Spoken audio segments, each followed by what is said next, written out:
Neurosurgeon हे असं profession आहे की इथं आम्हाला प्रत्येक क्षणाक्षणाला मृत्यूला झुंज द्यावी लागते. तर ब्रेन स्ट्रोक हे मुख्यत्वे करून दोन प्रकारचे असतात. एक तर मेंदूला रक्तपुरवठा न झाल्यामुळे किंवा मेंदूमध्ये रक्तस्राव झाल्यामुळे. तर हे दोन्ही गोष्टी ज्या आहेत त्या हायपरटेन्शनमुळे खूप कॉमन आहेत. त्यामुळे हायपरटेन्शन कंट्रोल असणं हे ब्रेन स्ट्रोक टाळण्यासाठी अतिशय आवश्यक आहे. मेंदू आणि मज्जारज्जूची जी लक्षणं असतात तर ही सामान्य लोकांना कळत नाही. डोकेदुखी हे कोणी मेंदूचा आजार असेल हे लगेच गृहीत धरत नाही. पहिल्यांदा डोकेदुखी झाली तर आपण डायरेक्ट मेडिकल स्टोअरला जातो आणि एखादी टॅबलेट घेतो. पण वारंवार होणारी डोकेदुखी तर मात्र आपल्याला मेंदूच्या आजाराकडे लक्ष द्यावं लागेल. काही वेळा रुग्णाला हे जाणवत नाही पण कुटुंबीय आपल्या इतर लोकांना जाणवतं की आपले बाबा आहेत किंवा आजोबा आहेत तर हे आता विसरायला लागले किंवा त्यांचा तोल जायला लागलाय. तर ह्या गोष्टी इतरांनी सुद्धा निरीक्षण करणं हे खूप आवश्यक असतं. टाळता येणारे जे मेंदूचे आजार आहेत तर त्यात एक तर मेंदूला अपघातामुळे होणारी इजा, तर त्यात वाहतुकीचे नियम पाळणं हा अगदी बेसिक गोष्ट आहे की आपल्या स्पीडवर आपलं नियंत्रण पाहिजे, हेल्मेट वापरलं पाहिजे आणि सीट बेल्ट घातला पाहिजे. एवढ्या मिनिमम गोष्टी आपल्याकडून एक्सपेक्टेड आहेत की जेणेकरून अपघात जरी झाला तरी आपल्या मेंदूला कमीत कमी इजा व्हावी. गंभीर अपघातामध्ये पहिले तुम्ही अटेंड करा. म्हणजे आता समाजाचा सगळ्यात मोठा प्रॉब्लेम आहे की तुम्ही अपघात झाला की त्या स्थानापासून पहिले आपण निघून जातो. हे खूप कॉमनली बघतो की अपघात झाला की आपण पहिले पाण्याची बॉटल घेतो आणि रुग्णाला पाजायला बघतो.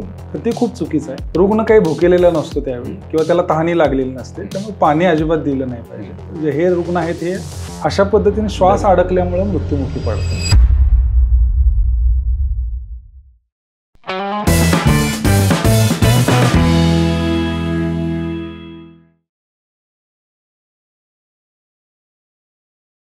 आज द हेल्दी शोमध्ये मेंदू किंवा ब्रेन या आजाराशी संबंधित किंवा मेंदूविषयी खरं तर आपण चर्चा करणार आहोत. सुप्रसिद्ध neurosurgeon doctor Ravindra Patil sir Samarth हॉस्पिटल्सचे डायरेक्टरसुद्धा आहेत आणि प्रख्यात न्यूरोसर्जन आहेत. मी रवींद्र पाटील सरांचं आपल्या या शोमध्ये स्वागत करतो. सर, आपलं सहर्ष स्वागत आहे. नमस्ते. बऱ्याचदा आता आपण ज्यावेळेस न्यूरोसर्जन असं म्हटलं किंवा न्यूरोसर्जरी असं म्हटलं की आयदर ब्रेन ट्युमरसारखी एखादी गोष्ट जी आता रिसेंटली आपण पाहतोय की खूप वाढ याच्यामध्ये दिसतीये. मग ब्रेन ट्युमरविषयी अद्यापही आमच्या मनात खूप शंका आहेत किंवा समज आहेत, गैरसमज आहेत. याचं प्रमाण सध्या वाढलेलं दिसतंय. याच्या पाठीमागे नेमकी काय करणं आहेत असं तुम्हाला वाटतंय? कसं आहे की ब्रेन ट्युमरचं प्रमाण वाढलंय हे तसं ठोकळ मानानं सिद्ध करणं फार अवघड आहे. ओके. ब्रेन ट्युमरचे रुग्ण हे जास्त प्रमाणात दिसून यायला लागलेत असं आत्ता आपल्याला म्हणता येईल. ह्याचं कारण असं की पूर्वी जे इमेजिंग तंत्रज्ञान उपलब्ध नव्हतं, जसं की सिटी स्कॅन आणि MRI मगाशी मी म्हटलं, तर ते आता उपलब्ध झाले. त्यामुळं पूर्वी जे बऱ्याचशा केसेस कदाचित अनडायग्नोस्ड होत असतील तर त्यांचं डायग्नोसिस आता वेळेवर व्हायला लागलं. म्हणजे ब्रेन ट्युमरच्या केसेस वाढण्याचं हे एक मुख्य कारण आहे. ॲज सच ब्रेन ट्युमर कशामुळे होतो हे तसं शोधणं फार अवघड आहे. म्हणजे अजून सुद्धा एकाच एक कारण असं त्याच्यासाठी मिळालेलं नाही की बाबा हे केल्यामुळं ह्याच्यामुळं ब्रेन ट्युमर होतो. अशी बरीचशी एक स्पेक्युलेटेड कारणं आहेत असं आहे. पण त्याचं डेफिनेट रिलेशन अजून तरी एस्टॅब्लिश झालेलं नाही आहे. मुख्यत्वे करून गुणसूत्रामध्ये अचानकपणे होणाऱ्या बदलामुळं मेंदूतल्या पेशी ह्या अचानक अनियंत्रितपणे वाढायला लागतात आणि मग त्याचा ब्रेन ट्युमर तयार होतो. आता ही गुणसूत्र अचानक का बदलतात तर ह्याच्यासाठी काही स्पेक्युलेटेड कारण म्हणजे काही वेळा रेडिएशन किंवा व्यसनं, ताणतणाव किंवा काही गुणसूत्र ही जेनेटिकली आपल्यामधून पास होत असतात पिढ्यानपिढ्या. तर ही काही कारणं जी आहेत ही ब्रेन ट्युमरसाठी आत्ता आपल्याला म्हणजे माहिती असणारी कारणं अशी म्हणता येतील. पण केसेस वाढण्याचं कारण मात्र मी म्हणेन की डायग्नोसिस जास्त व्हायला लागलेत केसेस, त्यामुळे नंबर ऑफ केसेस आपल्याला आता जास्त दिसतात. मग जसं आता आपण ब्रेन ट्युमर विषयी बोललो तसंच तुमच्या आढळात ब्रेन संदर्भात आणखीन कोणते विकार जाणवत आहेत की पाठीमागच्या काही वर्षांमध्ये त्याच्यामध्ये भरपूर वाढ झाली आहे, असे काही तुम्हाला अंडरलाईन करायचे? शक्यतो जे लाईफस्टाईल किंवा आपल्या जीवनमानाशी संदर्भात जे काही आजार असतील ना तर ते लाईफस्टाईल मधल्या बदलामुळं ओव्हरऑल जसे हार्टचे आजार वाढत आहेत, किडनीचे आजार वाढत आहेत, तसेच मेंदूचे आजार वाढत आहेत. प्रामुख्याने त्यातले 2 आजार मी मुख्यत्वे करून नाव घेऊन, एक तर अपघातामुळे होणारी मेंदूला इजा हे त्यातलं एक असेल. रोड ट्रॅफिक ॲक्सिडेंट म्हणजे आत्ता मी असं म्हणेन की जगात सर्वाधिक मृत्यूचं कारण हे रोड ट्रॅफिक ॲक्सिडेंट आहे. आणि दुसरा म्हणजे जसं हे लाईफस्टाईलमुळं किंवा रोड ट्रॅफिक ॲक्सिडेंटमुळे वाढतात तसंच आपल्या धक्काधक्कीच्या जीवनामुळे होणारा ब्रेन स्ट्रोकचा आजार. ओके. तर हे दोन आजार जे मुख्यत्वे करून आहेत, हे आता जगभरामध्ये एक अलार्मिंग सायन्स आहे की ज्याच्यात मेंदूला इजा होण्याची शक्यता ही खूप जास्त आहे. मग मी आता तुमचेच मुद्दे घेतो. तुम्ही फार मोठे दोन, जसं की आपण म्हणूया की बाबी अंडरलाईन केल्यात. रोड साईड किंवा रोड ट्रॅफिक ॲक्सिडेंट, ज्याला आपण RTA म्हणतोय, याच्यामध्ये खूपदा असे लोक अनअटेंडेड राहतात किंवा जरी पाहिलं तरी नेमकी त्याला रिॲक्शन काय द्यायचे ही बऱ्याचदा लोकांना समजत नाही. तर समजा आपण असं गृहीत धरूया हायपोथेटिकली की एखादा ॲक्सिडेंट झाला असेल आणि त्याच्यानंतर ज्यावेळेस आपल्याला जाणवत होतं की तिथं रुग्ण आहे, तर याच्यानंतर सर्वसामान्य नागरिकांनी म्हणून आम्ही त्याला काय प्रतिक्रिया द्यायला पाहिजे किंवा how we are suppose to respond to it? कसं आहे की पूर्वीच्या अपघातामध्ये आणि आताच्या अपघातामध्ये थोडासा फरक झालाय. म्हणजे पूर्वी आम्ही बघायचो की रस्त्यावरचा वाहनांचा स्पीड हा कमी होता, तो आता वाढलाय. त्याचबरोबर म्हणजे वेगाची नशा एक तरुण पिढीमध्ये दिसते आता. म्हणजे प्रत्येकाला वेगानं कुठंतरी पोहोचायचं आहे, तर ती नशा डोक्यात गेलेली आहे. म्हणजे हा एक त्यातला मुद्दा आहे. अपघाताचा प्रकार बदलण्याचं हे एक मुख्य कारण मी म्हणेन. त्याचबरोबर वाहनांचं स्पीड वाढलंय, पण तो जो एक सजगपणा किंवा नियम पाळण्याचं एक जे समाजामध्ये बघतो आपण, तर ते प्रमाण खूप कमी आहे. तर त्यामुळं जे किरकोळ अपघातांचं प्रमाण पूर्वी असायचं, तर ते आता गंभीर अपघातांचं प्रमाण वाढत चाललंय. गंभीर अपघातामध्ये कसं आहे की जागेवर जे काही आपण ट्रीटमेंट देतो, तर त्याच्यात आपण फारसं काही करू शकत नाही असं आहे. पण त्यातनं पण कॉमन पीपलना जे काही करावं लागेल, तर त्यात सगळ्यात सुरुवातीला मी म्हणेन की पहिले तुम्ही अटेंड करा. म्हणजे आता समाजाचा सगळ्यात मोठा प्रॉब्लेम आहे की तुम्ही अपघात झाला की त्या स्थानापासून पहिले आपण निघून जातो. तर सुरुवातीला अटेंड करा. त्याच्यामध्ये लोकांना काय म्हणजे त्रास होतोय, तर ते तुम्ही बघा, त्यांच्याशी बोला पहिले. त्यातून जे स्टेबल रुग्ण असतील त्यांना तुम्ही बाजूला करा किंवा त्यांना इतरांच्या हवाली करा आणि गंभीर रुग्णांच्याकडे जास्त लक्ष द्या. ह्या रुग्णांना म्हणजे जागेवर अपघातामध्ये मृत्यू होण्याचं सगळ्यात मुख्य कारण म्हणजे जो होणारा रक्तस्राव असतो, त्यामध्ये गुदमरून त्यांचा श्वास अडकतो आणि हे हे रुग्ण आहेत हे अशा पद्धतीने श्वास अडकल्यामुळे मृत्युमुखी पडतात. तर ह्यांच्या नाकामधून तोंडामधून जे काही सिक्रिशन्स असतील, ब्लड असेल किंवा पडलेले दात असतील, तर हे तुम्ही एखाद्या कपड्याने क्लिअर करणं गरजेचं आहे. त्याचबरोबर त्यांना एका बाजूला करून त्यांची जी काही उलटी होत असेल किंवा पोटातून काही बाहेर येत असेल, तर ते बाहेर पडणं गरजेचं आहे. फुफ्फुसामध्ये न जाणं आणि त्याच्यामुळं की बाबा श्वास न गुदमरणं हे खूप गरजेचं आहे. त्यांना कधीही खायला प्यायला देऊ नये. म्हणजे आपण हे खूप कॉमनली बघतो की अपघात झाला की आपण पहिले पाण्याची बॉटल घेतो आणि रुग्णाला पाजायला बघतो, तर ते खूप चुकीचं आहे.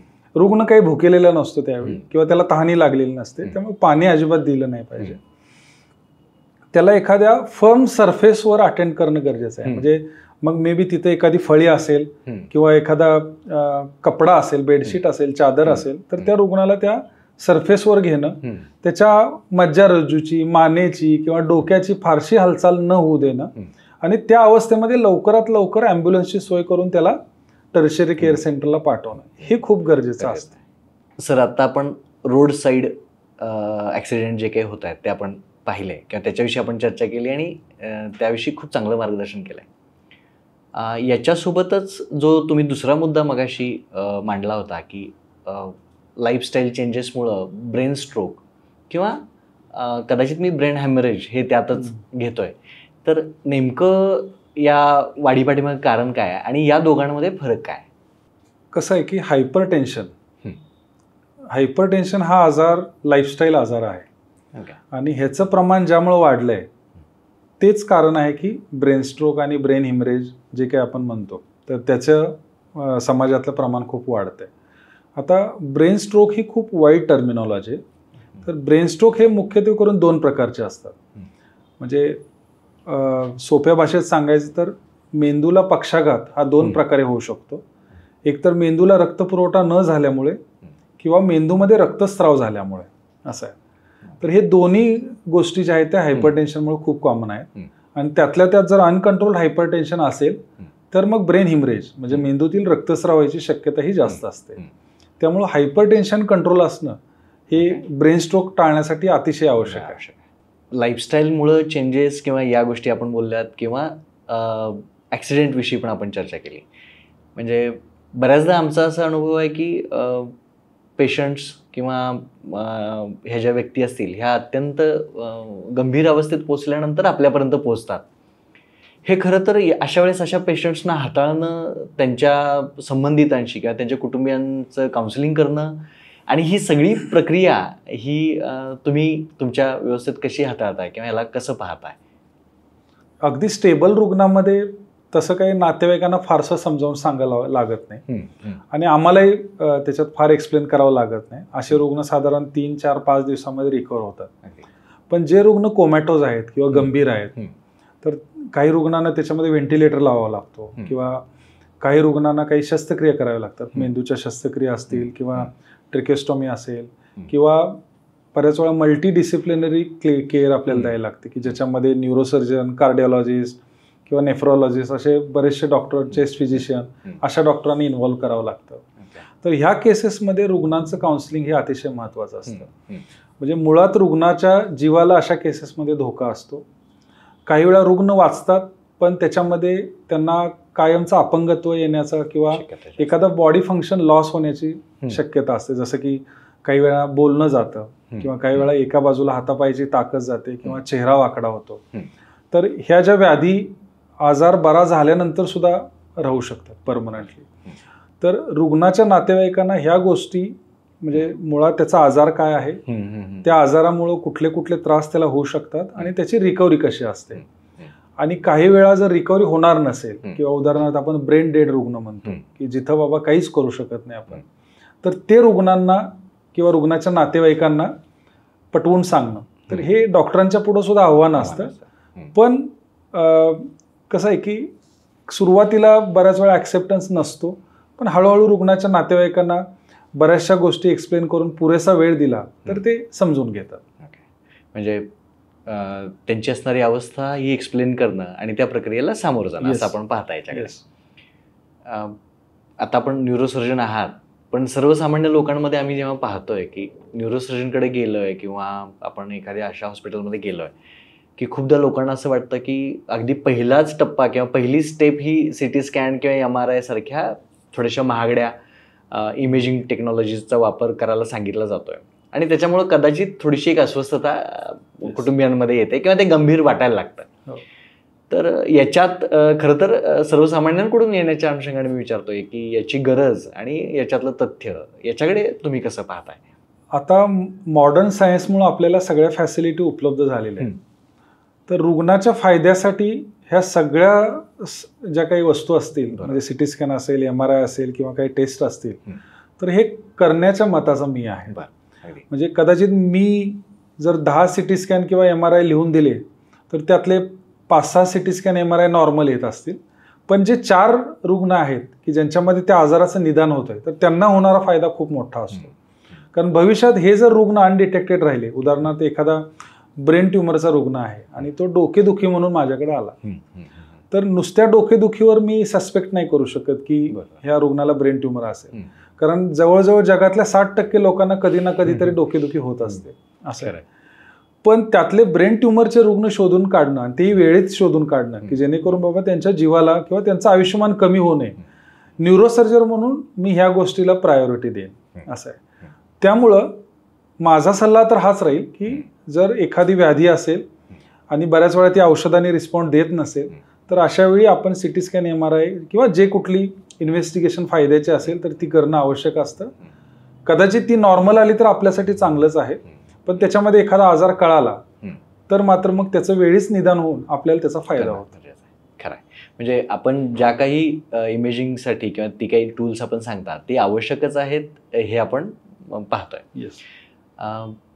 बऱ्याचदा सर आपल्याकडे आपण मगाशी जर बोलता म्हणालो की गंभीर अवस्थेत असणारे पेशंट्सचं येण्याचं प्रमाण हे जास्त असतं आहे आणि कदाचित काही कारणास्तव याच्यामध्ये रुग्ण दगावतात आणि त्याच्यानंतर बऱ्याचदा ह्या कुटुंबियांना किंवा संबंधितांना समजावणं, त्यांना ती प्रक्रिया त्याला सामोरं जाणं याच्यासाठी एक न्यूरोसर्जन म्हणून आपण याला कसं हाताळताय? प्रत्येकाला आपल्या प्रोफेशनला जे म्हणजे फेस करावं लागतं, तर त्याच्यामध्ये न्यूरोसर्जन हे असं प्रोफेशन आहे की इथं आम्हाला प्रत्येक क्षणाक्षणाला मृत्यूला झुंज द्यावी लागते. म्हणजे आलेला म्हणजे जो काही रुग्ण असतो तर त्याला वेळीच जर इंटरव्हेन्शन झालं नाही तर त्याचा मृत्यू होण्याची शक्यताही जास्त असते.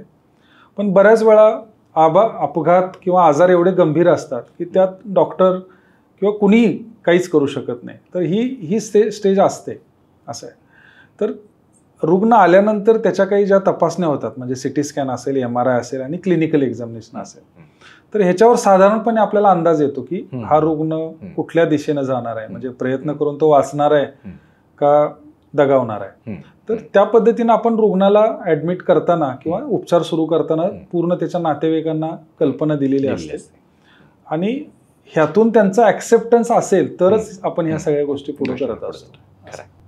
आता आपण जेवढी चर्चा केली ती जे रुग्ण आपल्यापर्यंत येत आहेत अशी चर्चा आपल्यासोबत आतापर्यंत झाली आहे. खूपदा असं होतं की काही कारणं जी वरवर पाहता तशी अडचणीची वाटत नाहीत आणि तरीही कदाचित ती गंभीर कारणं असू शकतात. अशी काही कॉमन कारणं तुम्हाला तुमच्या आढळत आहेत, पाहण्यात आहेत किंवा तुम्ही आमच्या सगळ्या प्रेक्षकांना सांगू इच्छिता की या कारणांकडे आपण दुर्लक्ष करता कामा नये, अशी काही कॉमन सिम्पटम्स किंवा साईन्स आपण सुचवू शकतो काय? कसं आहे की आपण सामान्यपणे पाहतो की आपण छातीत दुखायला लागलं की कदाचित हार्ट अटॅकचा संशय येतो असं आहे. तर हे जे काही सिम्पटम्स असतात हे आपल्याला आजाराचं डायरेक्ट किंवा ही कॉमन पब्लिकला माहीत असणारी लक्षणं आहे. पण बऱ्याच वेळा मेंदू आणि मज्जारज्जूची जी लक्षणं असतात तर ही सामान्य लोकांना कळत नाहीत. म्हणजे उदाहरणार्थ डोकेदुखी, हे कोणी मेंदूचा आजार असेल हे लगेच गृहीत धरत नाही. पहिल्यांदा डोकेदुखी झाले तर आपण डायरेक्ट मेडिकल स्टोअरला जातो आणि एखादी टॅबलेट घेतो, त्याच्यातून आपल्याला रिलीफ मिळालं तर आपण विसरून जातो असं आहे. पण वारंवार होणारी डोकेदुखी आणि सारखी औषधं घ्यायला लागत असेल तर मात्र आपल्याला मेंदूच्या आजाराकडे लक्ष द्यावं लागेल. त्याचबरोबर चक्कर येणं किंवा डोळ्याला अंधार येणं ही लक्षणं आहेत, ही कदाचित मेंदूला रक्तपुरवठा कमी होण्याची लक्षणं आहेत. त्याचबरोबर मेंदूतलं प्रेशर वाढल्यामुळं तुम्हाला उलटी होणं किंवा BP वाढणं किंवा हृदयाचे ठोके कमी होणं ही अशी काही लक्षणं असू शकतात. मज्जारज्जूच्या आजारामध्ये हातापायाची ताकद कमी होणं किंवा चालताना तोल जाणं, चक्कर येणं.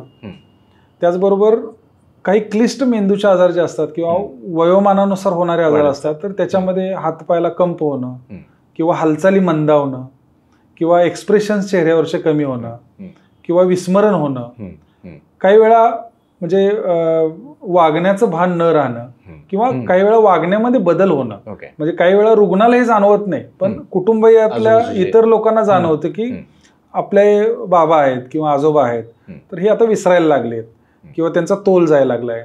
तर ह्या गोष्टी इतरांनी सुद्धा निरीक्षण करणं हे खूप आवश्यक असतं. कारण बऱ्याच केसेसमध्ये असं होतं की मेंदूचा किंवा मज्जारज्जूचा आजार असेल तर तो रुग्णाला लक्षात येत नाही स्वतःहून असं आहे. तर त्याच्यासाठी कुटुंबियांचं इतर लोकांच्या ते लक्षात येणं खूप गरजेचं असतं. अशी एखादी म्हणजे आता तुम्ही कित्येक केसेस हाताळत असणार आहे, कित्येक पेशंट्सवरती आपण काम करत असताय, अशी एखादी इंटरेस्टिंग केस किंवा मी इंटरेस्टिंग असा शब्द वापरण्यापेक्षा अशी एखादी केस की जी तुमच्यासाठी अगदी मरणाच्या दारात गेलेला पेशंट आहे आणि आपल्या केवळ कौशल्यामुळे आपण त्याला पुन्हा नवीन जीवदान देऊ शकला असणार आहेत, अशी एखादी केस तुम्हाला आमच्यासोबत शेअर करायला आवडेल का?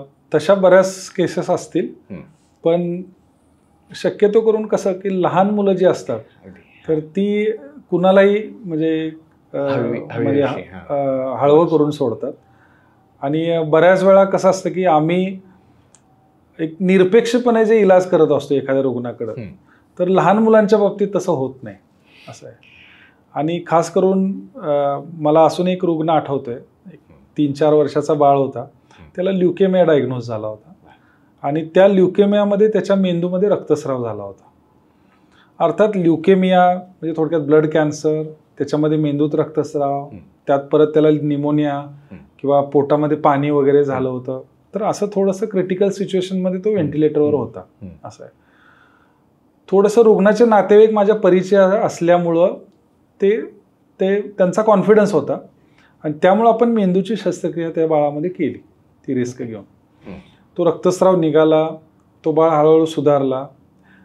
त्याची कंडिशन एवढी चांगली सुधारली की त्यानं किमोथेरपीचा कोर्स देखील कंप्लीट केला आणि म्हणजे तो आता अतिशय चांगला छान चालतो, बोलतो, शाळेला जातो आणि आजी आजोबांच्या बरोबर नेहमी भेटायला येत असतो अजून सुद्धा. त्यामुळे मला मी तो चेहरा कधीच विसरू शकत नाही. तर ही काही अशी उदाहरणं बरीच असतात की सगळ्या डॉक्टरांच्या आयुष्यामध्ये येत असतात, असं असतं आणि काम करण्यासाठी ही ऊर्जा देत असतात. आपण या सगळ्या चर्चा करत असताना मी सर्वसाधारणतः विचार करत होतो की या सगळ्या सर्जरीज खूप तासनतास चालतात, अत्यंत गुंतागुंतीच्या असतात आणि तुम्हाला याची कल्पना असते की तुमच्यासमोर एखाद्याला जीवनाचं अगदी वरदान पण मिळण्याची शक्यता आहे किंवा तुम्ही त्याच अनुषंगाने बघत असता. पण हे सगळी प्रक्रिया चालू असताना तुमच्या भावनांना तुम्ही कसं नियंत्रित करताय किंवा या दरम्यान तुमची भावनिक घालमेल काही होत असते का? कसं आहे की जसं म्हणतो आपण अलीकडचे आणि पलीकडचे, तर काय आहे की संकटात असतो तो रुग्ण असतो आणि त्याच्या अलीकडे डॉक्टर असतात आणि पलीकडं रुग्णाचे नातेवाईक असतात, असं आहे. आणि डॉक्टरांचं काम काय असतं की रुग्णाला वाचवणं आणि नातेवाईकांना आधार देणं. त्यामुळं तुमची घालमेल होऊन अशा केसेसमध्ये उपयोग नाही. त्यामुळं वस्तुनिष्ठ विचार करून की बाबा ह्या रुग्णाला काय आवश्यक आहे ते आम्ही प्रामाणिकपणे रुग्णाच्या नातेवाईकांना सांगत असतो की जेणेकरून त्यांना डिसिजन घेणं सोपं जाईल. म्हणजे बऱ्याच वेळा आम्ही जे काही सांगत असतो त्यांना कदाचित क्रिटिकल रुग्णामध्ये त्यांना त्याचं वाईट वाटत असेल किंवा जर सुधारणारी कंडिशन असेल तर त्यांना त्याचा आनंद होत असतो, असं असतं. पण ह्या दोन्ही गोष्टी प्रामाणिकपणे त्यांच्यासमोर ठेवणं हे आमचं काम आहे आणि ते आम्ही करत असतो. अर्थात एखाद्या रुग्णामध्ये जर रिझल्ट्स वाईट असतील तर त्याचं आम्हालाही वाईट वाटत असतं. पण कसं आहे की आता ह्यातून आम्ही बऱ्याच वेळा म्हणजे रोज आम्ही ह्यातून जात असतो आणि त्यामुळं म्हणजे तो डिसिजन देणं आता आमच्यासाठी सोपं असतं आणि तो आम्ही देत असतो प्रत्येक वेळी आणि त्याच्यानुसार मग ती रुग्णांना त्याची मदतच होते. म्हणजे उदाहरणार्थ असं असतं की बऱ्याच वेळा ब्रेन डेड रुग्ण असतात आणि हे रुग्ण वाचणारेच नसतात, असं आहे. तर त्याच्यामध्ये आम्हाला ती कंडिशन प्रामाणिकपणे त्यांना सांगावी लागते की जेणेकरून मग त्यांना त्यांचा डिसिजन, उदाहरणार्थ आपण ऑर्गन डोनेशनचा आता एक नवीन विषय आलाय, तर ज्यावेळी आम्ही हे सगळ्या गोष्टी त्यांच्यापुढे मांडतो तर त्यांना ह्या सगळ्या गोष्टी आम्ही एक्सप्लेन करत असतो आणि त्याच्यावर ते नातेवाईक डिसिजन घेत असतात, असं आहे. काही वेळा त्यांचा ऍक्सेप्टन्स थोडा उशिराने होतो, काही जण समजूतदार असतात ते लगेच स्वीकारून जातात, असं राहतं. पण त्यांची भावनिकता ही आम्हाला सांभाळावी लागते, त्यामुळे आमचा तोल आम्हाला ढळू देता येत नाही. तुम्ही जो शब्द वापरलात की वस्तुनिष्ठपणे सगळ्या गोष्टींकडे बघणं अपेक्षित आहे, ते खरंच फार गरजेचं आहे. खरं तर ब्रेन किंवा मेंदू आपण ज्यावेळेस म्हणतोय अत्यंत गुंतागुंतीचा अवयव वाटत असताना याच्यामध्ये सुद्धा न्यूरोलॉजिस्ट आणि न्यूरोसर्जन अशा दोन गोष्टी किंवा दोन बाबी तज्ज्ञांविषयी आम्हाला माहिती कळते. तर याच्यात नेमका फरक आपण कसा करताय? न्यूरोलॉजी आणि न्यूरोसर्जरी हा पूर्णपणे दोन वेगळ्या ब्रँचेस आहेत. म्हणजे हे साधारण MD किंवा MS म्हणजे शस्त्रक्रिया किंवा ज्यावेळी एखादा डॉक्टर वैद्यकीय विषयात तज्ज्ञ होतो तर त्याच्यानंतर पुढचं स्पेशलायझेशन असतं. MD मेडिसिन नंतर ज्यावेळी आपण वैद्यकीय शास्त्राकडे वळतो तर त्याच्यामध्ये DM न्यूरोलॉजी हा म्हणजे मेंदू आणि मणका ह्याविषयी जे काही वैद्यकीय आजार आहेत तर त्याचा हा मेडिसिन स्टडी असतो. आणि MCH न्यूरोसर्जरी हा शस्त्रक्रियेशी संबंधित म्हणजे मेंदू आणि मणक्याच्या शस्त्रक्रियेशी संबंधित असणारं जे शास्त्र आहे तर ते न्यूरोसर्जरी असं आपल्याला म्हणता येईल.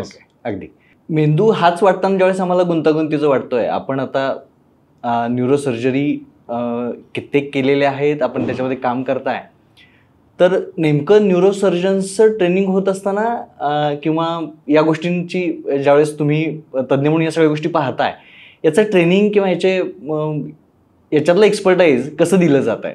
खरं तर न्यूरोसर्जरी हा ट्रेनिंगच्या बाबतीत अतिशय डिफिकल्ट म्हणजे कठीण विषय आहे की जिथं एक्सपेरिमेंटेशनला काही वाव नाही आहे. म्हणजे आपण एखाद्या व्यक्तीचा मेंदू ज्यावेळी हाताळत असतो तर त्यावेळी त्या ट्रेनिंग पिरियडमध्ये सुद्धा आपल्याला अतिशय सतर्कता बाळगावी लागते की जेणेकरून त्या रुग्णाला किंवा त्या व्यक्तीला कुठली न्यूरो डेफिसिट म्हणजे अपंगत्व येऊ नये ह्यासाठी.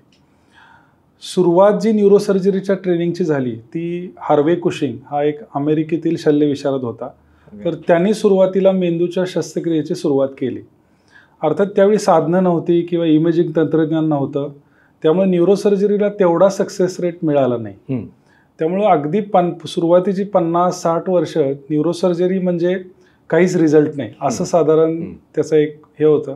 आणि बरेचसे डॉक्टर ह्या क्षेत्राकडे वळायचेही नाहीत. एकतर खूप डिफिकल्ट आणि त्याच्यामध्ये खूप क्लिष्ट असल्यामुळे त्याचे रिझल्ट्स मिळायचे नाहीत असं आहे. पण साधारण डॉक्टर यासर गिल म्हणून जे होते, तर त्या डॉक्टर यासर गिलनी मायक्रोस्कोपमधून न्यूरोसर्जरी तंत्रज्ञानाचं एक विकसन केलं आणि त्याच्यामुळं जगभरामध्ये न्यूरोसर्जरीमध्ये क्रांती आली. तर डॉक्टर यासर गिल यांचं एक नाव मी घेईन. आणि दुसरं म्हणजे सिटी स्कॅन आणि MRI यांचा ज्यावेळी शोध लागला तर त्यावेळी मेंदूच्या निदान जे आजारांचं निदान आहे तर ते सुद्धा अचूक व्हायला लागलं.